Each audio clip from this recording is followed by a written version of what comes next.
हरे कृष्णा। आप सभी का स्वागत है कृष्णा डिवोशन चैनल में। कृष्णा डिवोशन चैनल के पिछले वीडियो में आपने देखा तुलसी जी की काष्ठ का उपयोग कैसे किया जाता है और तुलसी जी की महिमा भी आपने श्रवण की। आज के वीडियो में हम आपके लिए लेकर आए हैं पूर्व काल की कुछ कथाओं का वर्णन, जिससे हमें स्पष्ट पता चलेगा कि तुलसी दल की द्वारा पूजा करने से किस प्रकार से विष्णु लोक की प्राप्ति हो जाती है और तुलसी की महिमा के श्रवण से किस प्रकार से मुक्ति प्राप्त हो जाती है। वीडियो स्टार्ट करने से पहले व्यूअर्स मेरे चैनल को सब्सक्राइब कर लीजिएगा। आइए जानते हैं आज के वीडियो में कार्तिक में तुलसी पूजन का महिमा।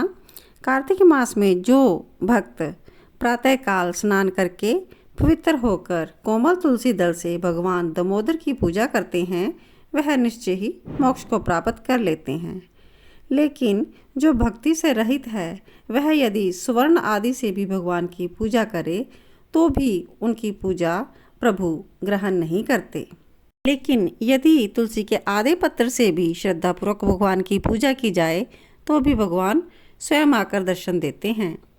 पूर्व काल में भक्त विष्णुदास ने तुलसी पूजन से ही विष्णु धाम को प्राप्त कर लिया था और राजा चोल उनकी तुलना में गौण रह गए थे। इसी विष्णुदास और राजा चोल की कथा का हम श्रवण करेंगे। राजा चोल ने अपने राज्यकाल में विष्णु भगवान की बहुत ही अच्छी विधि से पूजा की। उन्होंने दिव्य मणि, मुक्ता फल, स्वर्ण के बने सुंदर पुष्प आदि चढ़ाकर साष्टांग प्रणाम किया।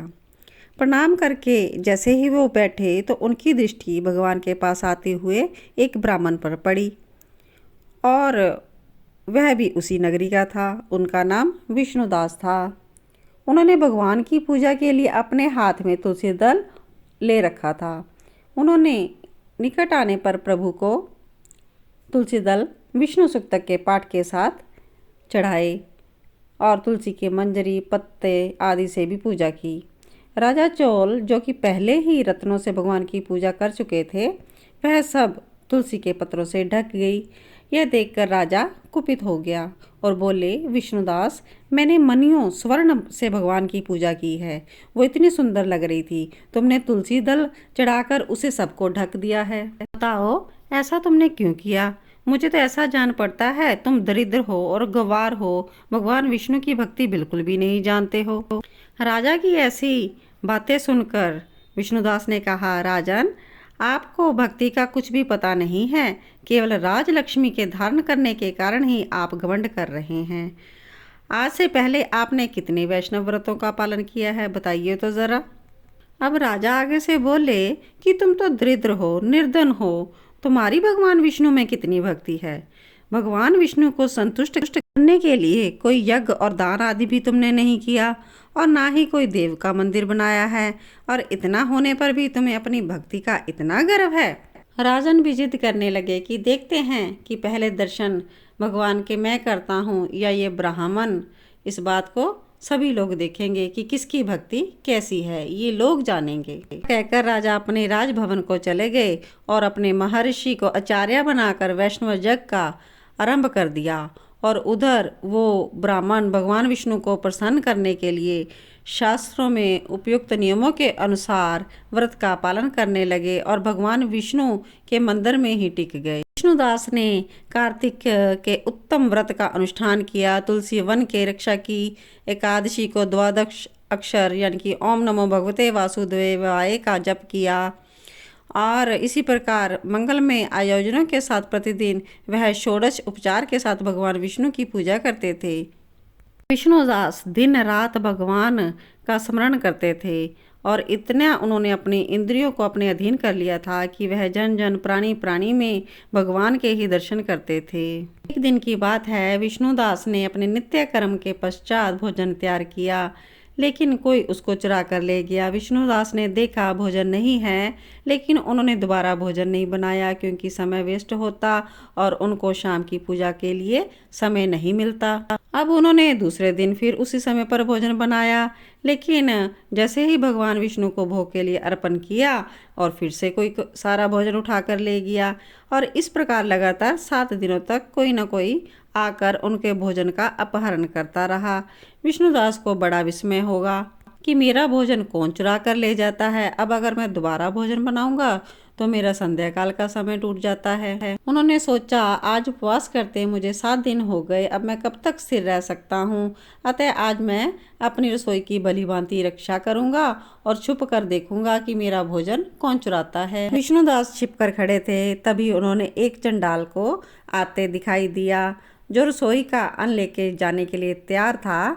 उनका शरीर भूख के कारण बिल्कुल दुर्बल हो गया था, मुख पर दीनता छा रही थी और शरीर में हाड़ और चाम के सिवा कुछ दिखाई नहीं देता था। विष्णुदास का यह सब देखकर हृदय करुणा से भर आया। उन्होंने भोजन चुराने वाले चंडाल की ओर देखा, कहा कि ठहरो ठहरो, रूखा सूखा ना खाओ और घी से चुपड़ लो। और इसको सुनकर वो चंडाल भागने लगा बड़े वेग से और कुछ ही देर जाकर मूर्छित होकर गिर पड़ा। चंडाल को भयभीत और मूर्छित देखकर विष्णुदास बड़े वेग से उसके समीप आए और उन्होंने अपने वस्त्र से उसको हवा की। और जब वह उठ खड़ा हुआ तो विष्णुदास ने देखा, यह तो चंडाल नहीं है, यह तो साक्षात भगवान नारायण हैं। शंख चक्र और गदा धारण किए यह उसके सामने उपस्थित हो गए। अपने प्रभु को प्रत्यक्ष देखकर विष्णुदास सात्विक भावों से वशीभूत हो गए और वे स्तुति और नमस्कार करने के लिए भी समर्थ ना रह सके। भगवान विष्णु ने अपने भक्त विष्णुदास को छाती से लगा लिया और उन्हें अपने ही जैसा रूप देकर वैकुंठ धाम को ले गए। अब दूसरी ओर राजा चोल थे जो विष्णुदास को एक श्रेष्ठ विमान पर बैठकर भगवान विष्णु के साथ जाते हुए देख रहे हैं। राजा ने शीघ्र ही अपने गुरु महर्षि को बुलाया और कहा कि मैंने तो इतना यज्ञ दान कर्म अनुष्ठान किया, लेकिन वह ब्राह्मण आज भगवान विष्णु का रूप धारण करके मुझसे पहले ही वैकुंठ धाम को जा रहा है। मैंने तो अग्नि में हवन इत्यादि किया, दान भी किया, ब्राह्मणों का मनोरथ भी पूर्ण किया, लेकिन भगवान विष्णु मुझ पर अभी तक प्रसन्न नहीं हुए। और इस विष्णुदास को केवल तुलसी जी की और भक्ति के कारण ही इन्होंने प्रत्यक्ष दर्शन दे दिए हैं। इसका अर्थ तो ये हुआ कि भगवान विष्णु केवल दान से नहीं प्रसन्न होते अथवा प्रभु की भक्ति करने से प्रसन्न होते हैं, तुलसी के पत्रों द्वारा प्रसन्न होते हैं। ऐसा कहकर राजा चोल ने कहा कि अब मैं इस राजपाट का क्या करूंगा। मैं ये राज्य अपने उत्तराधिकारी को दे देता हूँ। और यज्ञशाला में जाकर वो यज्ञ कुंड के सामने खड़े हो गए और भगवान विष्णु को संबोधित करते हुए बोले, मुझे मन वाणी शरीर और क्रिया द्वारा अविचल भक्ति प्रदान कीजिए। ये देखते ही देखते वे अग्निकुंड में कूद पड़े, लेकिन भक्त वत्सल भगवान विष्णु उसी अग्निकुंड में से प्रकट हो गए और उन्होंने राजा को भी छाती से लगाकर एक श्रेष्ठ विमान पर बिठाया और उनको भी वैकुंठ धाम को लेकर गए। अब यही जो विष्णुदास थे ये पुण्यशील नाम से भगवान के पार्षद हुए और जो राजा चोल थे वो सुशील नाम से भगवान के पार्षद हुए।